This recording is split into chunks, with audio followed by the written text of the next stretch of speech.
Shermack, if he would lead us in the Pledge of Allegiance, please. Certainly. Pledge allegiance to the flag of the United States of America, and to the republic for which it stands, one nation, under God, indivisible, with liberty and justice for all.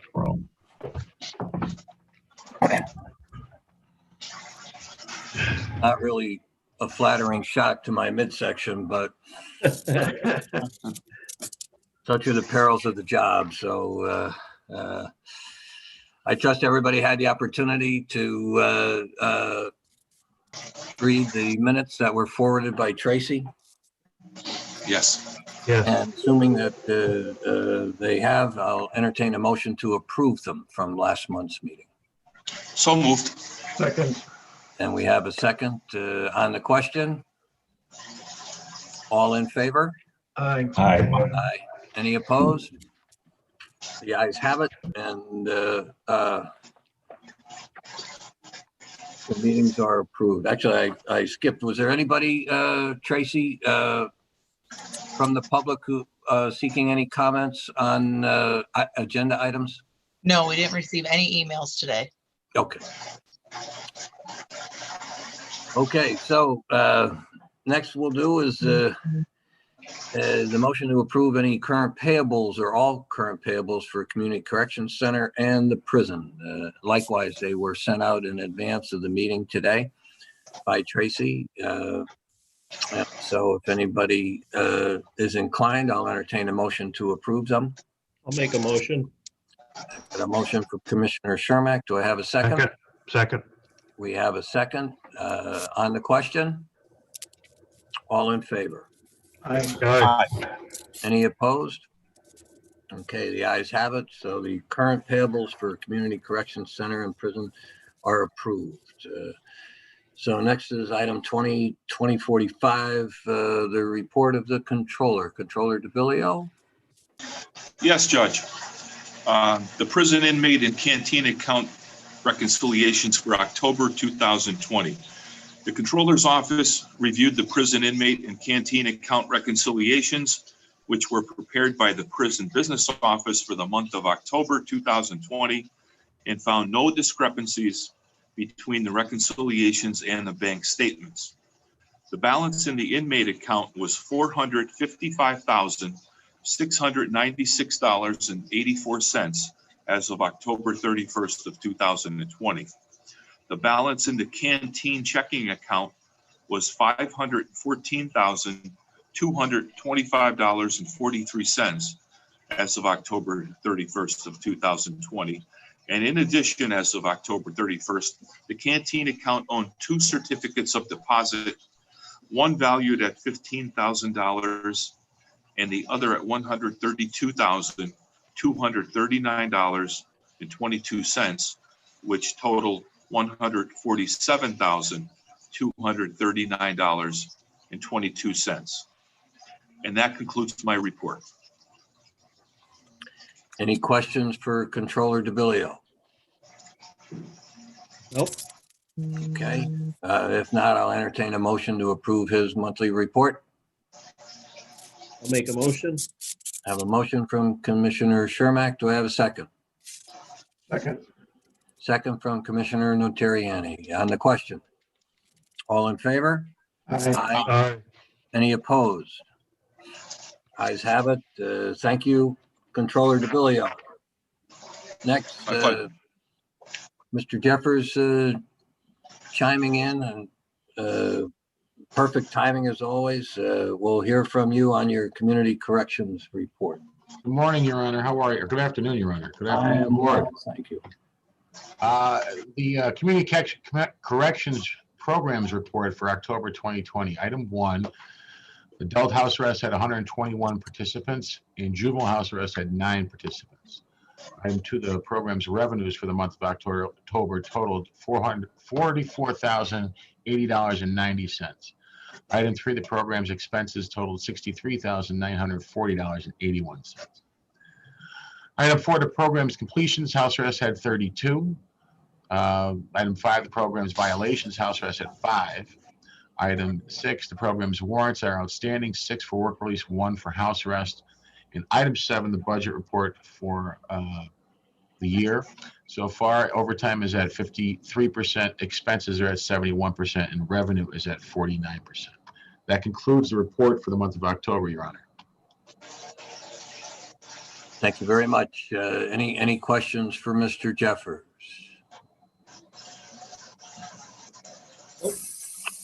Okay, so I'll entertain a motion to approve his report. I'll make a motion. Motion by Commissioner Shermack. Do I have a second? I'll second that. Second from Mr. DeBillio on the question. All in favor? Aye. Aye. Any opposed?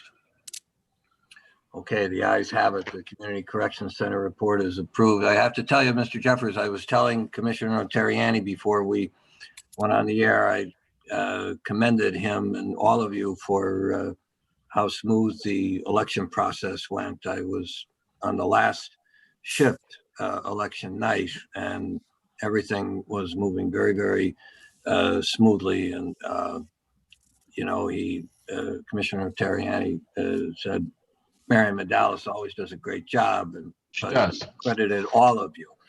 And so because you people gave her and her crew the resources that they needed to get the job done the right way. So I believe we were the first county to report all of our mail-in votes. I believe that we were, sir. 9:35. So, okay. Thank you very much. So now we'll move to the warden's. Thank you. Have a safe holiday, everyone. Thank you. And you. Warden Betty? Good afternoon, everyone. I just wanted to quickly explain, I'm wearing a mask because I have with me in my conference room our newest Deputy Warden of Operations. His name's Gordon Travany. I'll give you a quick screenshot so you can see Gordon. Say hello to everyone. Good morning, Gordon. Morning. Hello. Morning, Gordon. Morning. Okay, Welcome and aboard. we're practicing all those CDC recommendations and guidelines and making sure that we're all masked up. So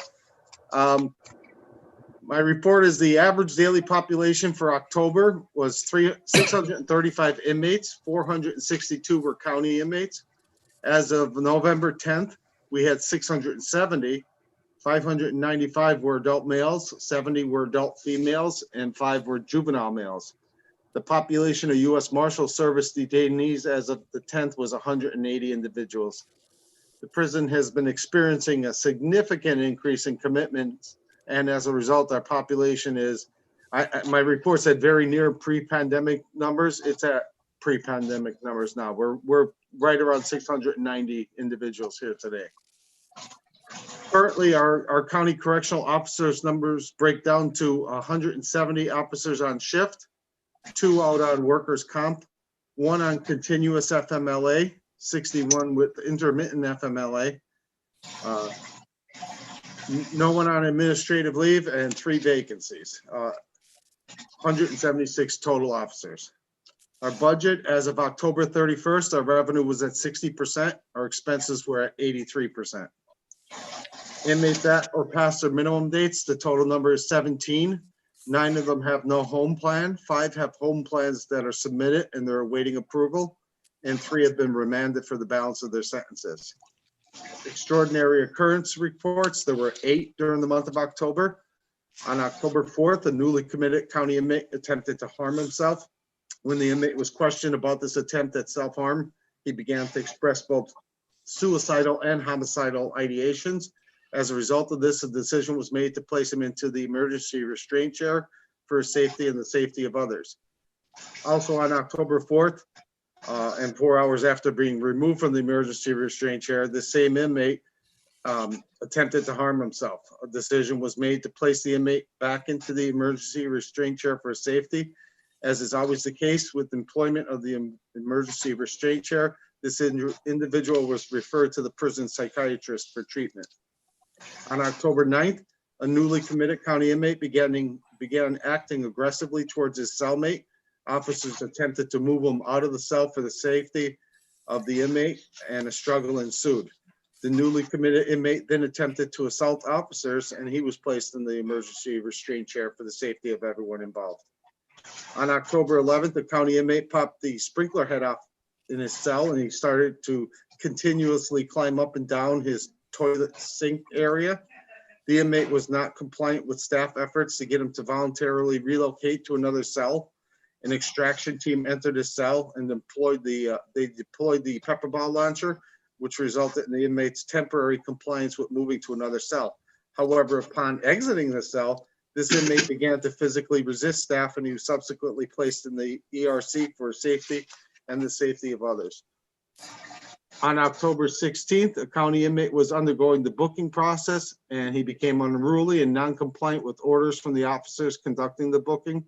Officers attempted to apply handcuffs, and the inmate began to struggle with the officers. OC spray was deployed, and the inmate was placed into the ERC for the safety of all involved. On 10/22, a newly committed county inmate was assessed as being in need of a suicide precaution watch. This inmate then became uncooperative with efforts to change him over into a suicide prevention smock, and he began being placed into a cell that is equipped with a camera. Staff had to place him into the ERC so that he could be changed into the suicide prevention smock and for safety.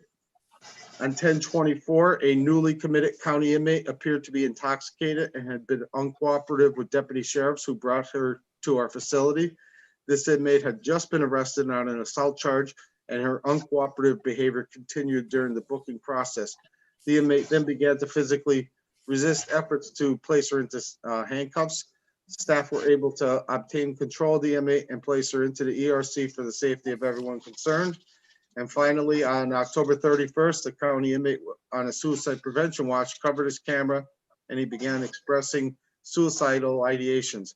He requested to be placed into the emergency restraint chair, and due to being actively suicidal, staff made a determination that such placement was warranted.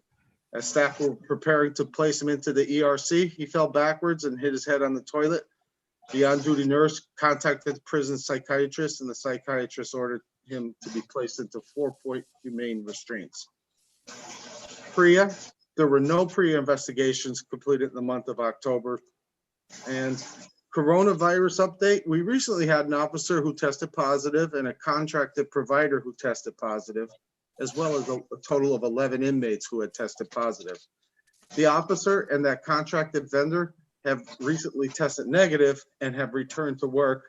And our inmate population that has been identified is in an isolated cohort, and they'll remain in that until we're able to determine that they're symptom-free as a group without the assistance of medication for 3 consecutive days.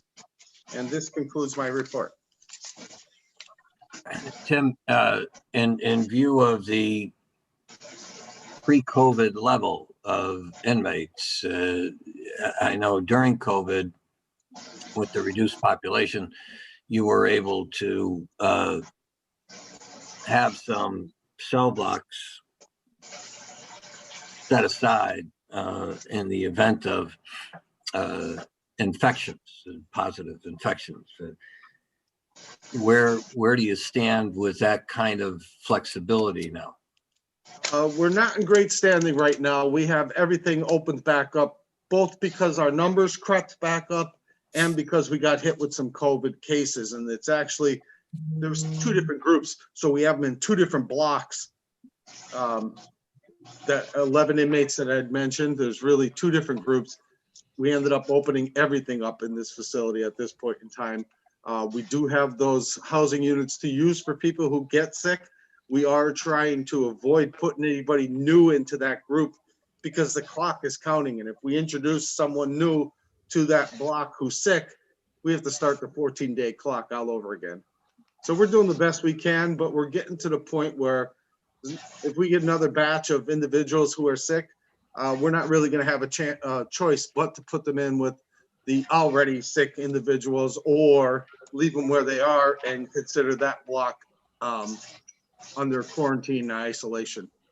How long before those dedicated blocks open up? Well, those blocks already opened up because of our sick people. Okay. But the first group of individuals who had tested positive, they're at the tail end of things right now. We're like on day 2 or 3 right now. We're ready to essentially declare them over this. Nobody Okay. is symptomatic. Nobody's testing positive at this point. Okay. Anybody else have any questions for the warden? I just had a question. Warden, do you feel as though you have appropriate testing materials that you need? Not so much the testing materials. The PPE is the most important thing, the masks, the gloves, the face shields, and we're doing fine there with the testing. We're just testing based on the recommendation of our medical health care provider. When correctional care tells us, yeah, let's test this individual, we're doing that. So we've been able to hold up pretty well, and we're able to get our hands on test kits when we need them. Okay, good. Okay. Anybody else? If not, I'll entertain a motion to approve the warden's report. So moved. I have a motion. Do I have a second? Second. Okay, second on the question. All in favor? Aye. Aye. Any opposed? No. Okay. Thank you, Warden, and welcome Deputy Warden Treveni. Tracy, anything come in from the public? No emails since. Okay. Any other business from any of the members of the board? Okay. I have one piece of other business, and that is simply to wish you all a blessed and safe and healthy Thanksgiving. And for you and your families, no matter where they may be. Most of my family is going to be spread across the country. I've told them that they are not allowed to come home. So I will miss them, but I'll see them probably the same way I'm looking at all of you right now. So, but I hope that you all have a safe and healthy Thanksgiving. You too, Your Honor. Thank you. Same here, Judge. You and the rest of the And board. so how about a motion to adjourn? You too, Judge. Motion. And a second. All in favor? Aye. All right. Thank you once again, Tracy, for all the work that you do, and we are adjourned. Thank you. Thank you. Take care, everybody.